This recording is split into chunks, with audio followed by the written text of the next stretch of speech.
Before I die, I'll 100% be in jail. What? Whoa, hold on now. Wait, hold on. Hold on. How about neither of the options? Yeah, I'm just saying, but you just said most of the time. Before I die, I'm gonna be in jail. Like, I don't be outside like you said I should be worried.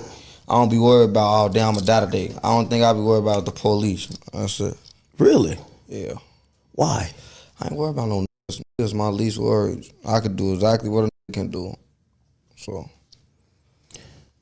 Well, you in a place now, you're super visible. Invincible? No, you're visible. Oh, visible. So, for example, when you walk outside and if there's a bunch of people, they're going to be like, oh, shit, that's him. Everybody sees you. And usually the people who you have to worry about the most, and you remember when you weren't popular, you could kind of just like keep it low. So the reason why you were the shiesty is like, yo, I can keep it low. These days, I'm being honest, I think a nigga could spot you in a shiesty, which means there is no more low for you, which means you never know. Somebody else could be low lurking, trying to get the up on you, and that got to be paranoid. I'd be paranoid as shit. I ain't gonna lie. It depends on, I ain't saying no nigga can't get the ups on me, but it depends on like how it's going for real. But I be on it though, so it's like that's the first thing that be on my mind. Like when I'm somewhere, I'm like, I ain't trying to go out like this. You think I just did all this shit to get all this shit to lose it? Like my OG be telling me before I leave, I like be careful. She be steady, be like, I'm just trying to warn you. You think you gotta warn me about you think you love my life more than I love my life. Like, make it make sense. You don't gotta warn me. Well, it's not that they do, but you might be arrogant, right? So like, you might be like, yo, that can't happen to me. Like, for example, I don't broke her out. I never think like that. If a nigga out here thinking, oh, I can't die, oh, I can't, a nigga ain't going. If you thinking like that, you dumb as hell. I know I can potentially some. Or even thinking that whoever beef with me, they're bitches. They won't even try me. Like, I already did A, B, C, and D. Like, these guys don't want no problems. I'm good. Like think about this. I think like that though. When it come to my ops, them niggas some hoes. But I know like, and the way people be dying, bro, that shit be fluky as hell. And then people make it seem like you only have to lack one time. We don't know. Like, exactly. Like, again, we just seen. I seen a whole meme about it. It was just like 3 people who passed away. We had Lil Jeff, Bloodhound Jeff, I think that's how they refer to him. YBC did a lot of Philly. And there was another guy who was like, they were all in one video, Lil Scoom. And the Jeff stuff looked like that was some other stuff. But the YBC Dill stuff was like, it was like extra alarming to me. You know why? Because it's like, dog, everybody's in a car from time to time. That's how you get around. No one's just in a car, just head on a swivel, unless people are just riding around in bulletproof cars. But unless you don't, it's no way you have that even amount of resources that early. How could you can't avoid that situation? Some things, and I hate to even bring this in. I was telling someone because I was talking to a friend, and this friend's like a street nigga, right? And he was criticizing. He said, he's saying what you're saying, like, yo. Sometimes when people lose their life, it's because they were moving wrong. And I'm like, man, no, sometimes it could be just wrong place, wrong time. And I brought up Dolph. And I'm like, bro, Dolph was he's in Memphis. He's headed to a spot where all his niggas is at. They're giving out turkeys. So it's not like he's just moving dolo. His niggas is over there. He's like, oh shit, it's my favorite cookie shop that I normally stop at. I'm super low. I ain't tell nobody I was finna be here.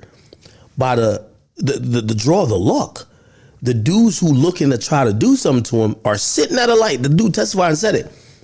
And all of a sudden, his camouflage colored car drives by while they're all loaded to do a hit, and they follow him and kill him.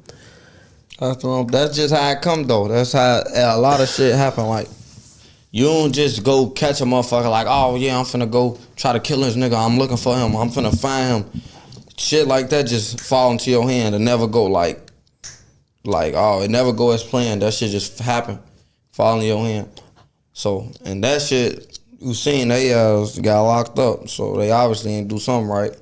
But on Dolph note, Dolph was, I don't know, long live bro, but he wasn't supposed to be moving like that. You rich as hell. What does that mean? I ain't gonna lie, I do hate when people say that because it's like, let me tell you this. Even LeBron James, I promise you, I don't care everybody who's watching this, even LeBron James, if you think he's never like one time, like maybe he's driving, it could be Christmas, it could be whatever, he's driving somewhere, he's like, oh, let me just stop and get this, or he's driving his expensive car that's worth $5 million, and it's like, oh shit, let me just pull over to this random gas station for like 2 minutes and get gas. Yeah. You're kind of lacking at that point. But again, it's impossible to always be completely on point all time, right? But look, I get what you're saying. Like, all right, that's my normal spot. I go here all the time. It's just like they broke down the whole scenario. Bro, them they say they was following him for like 3 lights and then bust a U-turn. Like, that's no good, gang. That's no good. Ain't no way no cop finna follow me then bust a U-turn. And I'm in the store, and he was with whoever he was with, the dude who shot back or whatever. I wasn't even going in the store with bro. Like, you know? Like, this just me. I'm thinking hypothetically. Like, I'm gonna make sure bro good. Nobody went, like, they just went in there just playing in their ass, for real. Like, he could went in there, order his cookies, like, you know? Like. So you feel like if a car is, like, behind you, but hey, let me tell you this. I've been in the car with a couple of street niggas. I ain't gonna lie. Afterwards, I'm like, get me the fuck on out of here. The only time I ever felt was, well, I don't know if he's a street nigga, but only time I ever felt comfortable in a car that I know niggas wanted to kill was 6ix9ine, but that car was bulletproof. I ain't gonna hold you. So I was like, and I remember we were leaving some club. They had 3 cars. I'm like, what the fuck is going on? Like, the security team was on point, but it was a bulletproof car. Anytime, I won't name this other person. I'm in a car with a street nigga, and he just keep looking. It's like his head on a swivel. I'm like, this is freaking me out. There's no way you're like that in a car. Yeah. You don't gotta be like that just everywhere, but it's like every two, like every 3, every 4. Like, every time you stop, you at least gotta look up. Like, you gotta know what's going on around you, gang. Like, it be like when we talking to people, we be like, yeah, man, on the mirrors, man. You know, like when we finna hang up the phone or just what that mean? Like, be looking in your mirror, shit. Be looking, like, be aware.